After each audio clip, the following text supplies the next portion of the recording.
નમસ્કાર મિત્રો, દેશ અને દુનિયાના સુપરફાસ્ટ સમાચારમાં તમારું સ્વાગત છે।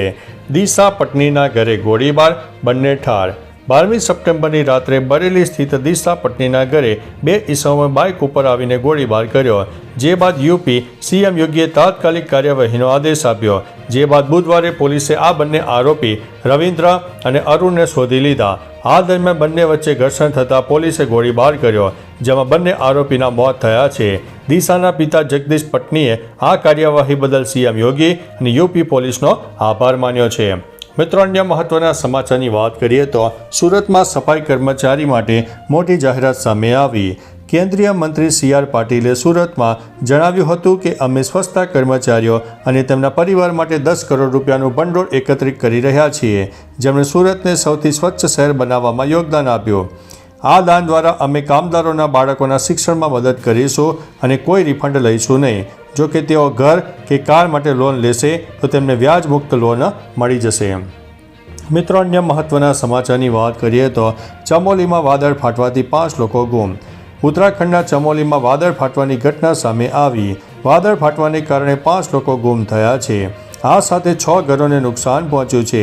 ભારે વરસાદને કારણે દહેરાદૂનમાં તમામ શાળા અને કોલેજોમાં રજા રાખવામાં આવી। આગામી 3 કલાક સુધી દહેરાદૂન અને હરિદ્વારમાં હવામાન વિભાગ દ્વારા ભારે વરસાદની આગાહી વ્યક્ત કરવામાં આવી છે। ભારે વરસાદના કારણે રેડ એલર્ટ પણ જારી કરવામાં આવ્યું છે। મિત્રો, અન્ય મહત્વના સમાચારની વાત કરીએ તો એશિયા કપમાં હાથ મિલાવવાનો વિવાદ ફરીથી વકર્યો છે। એશિયા કપમાં ભારત અને પાકિસ્તાન ફરી એકવાર આમને સામને રમશે।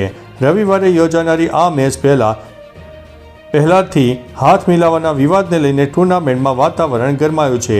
સોશિયલ મીડિયા પર ચાહકો અને નિષ્ણાતો વચ્ચે ચર્ચા શરૂ થઈ। પાકિસ્તાન તેને બદલો લેવા તૈયાર છે, જ્યારે ભારત આ વખતે મજબૂત પ્રદર્શન કરીને પાઠ ભણાવવાનો ઈરાદો રાખે છે।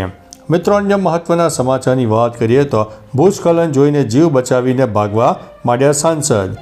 ઉત્તરાખંડના ગઢવાલના ભાજપ સાંસદ અનિલ બાલુની ભૂસ્ખલન પીડિતોને મળવા માટે ઉત્તરાખંડ પહોંચ્યા।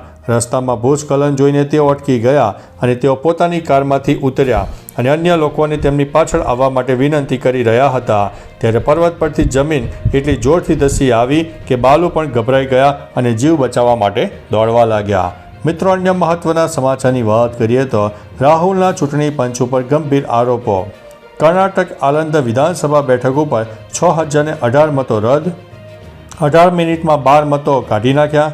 સોફ્ટવેરનો ઉપયોગ કરીને મતદાન રદ કર્યું। જેમના મતો કાઢી નાખ્યા તેઓ અજાણ છે। ચૂંટણી પંચ આવું કરનારાઓનું રક્ષણ કરી રહ્યું છે। કોંગ્રેસના મતદારોને નિશાન બનાવવામાં આવ્યા। કર્ણાટક સીઆઈડીએ ચૂંટણી પંચને 18 પત્રો લખ્યા। એક પણ પત્રનો જવાબ આપવામાં આવ્યો નહીં। હું મારા દેશ અને બંધારણને પ્રેમ કરું છું।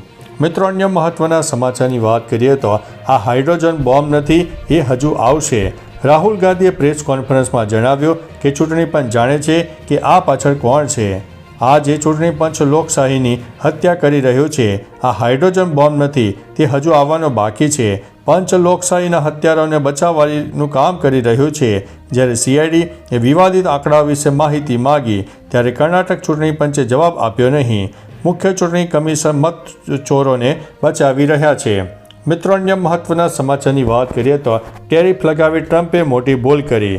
અમેરિકાના ભૂતપૂર્વ રાષ્ટ્રીય સુરક્ષા સલાહકાર જ્હોન બોલ્ટને ભારત પર લાદવામાં આવેલા ટેરિફની ટીકા કરી છે।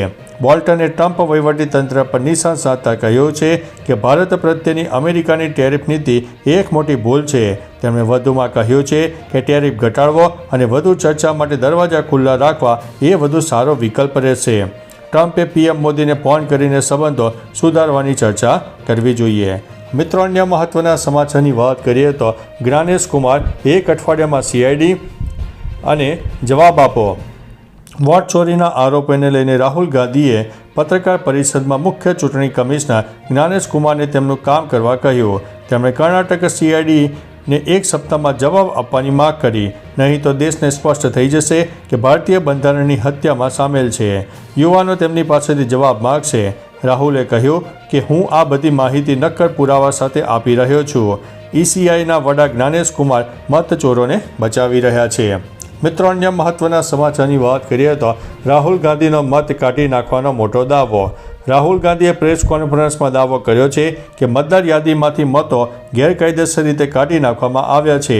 તેમણે એક વિડીયો બતાવીને જણાવ્યું કે એક BLO ના કાકાને મત કાઢી નાખવામાં આવ્યો હતો અને ફરિયાદ પડોશીના નામે પરંતુ બીજા રાજ્યના નંબર પરથી કરવામાં આવી હતી.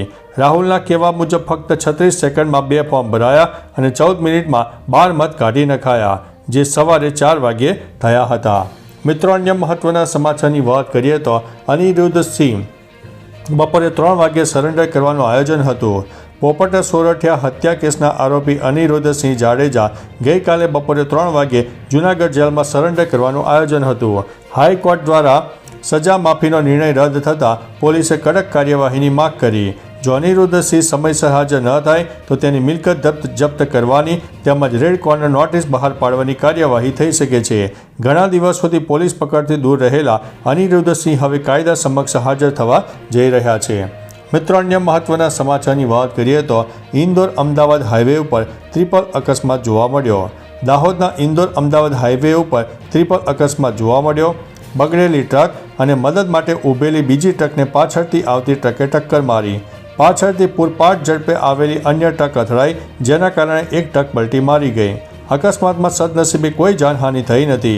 પોલીસે ઘટના સ્થળે પહોંચીને ટ્રાફિક વ્યવસ્થા સંભાળી લીધી હતી. તો ચાલો મિત્રો, ફરીથી દેશ અને દુનિયાના સુપરફાસ્ટ સમાચાર લઈને મળતા રહીશો. ત્યાં સુધી અમને રજા આપશો. નમસ્તે.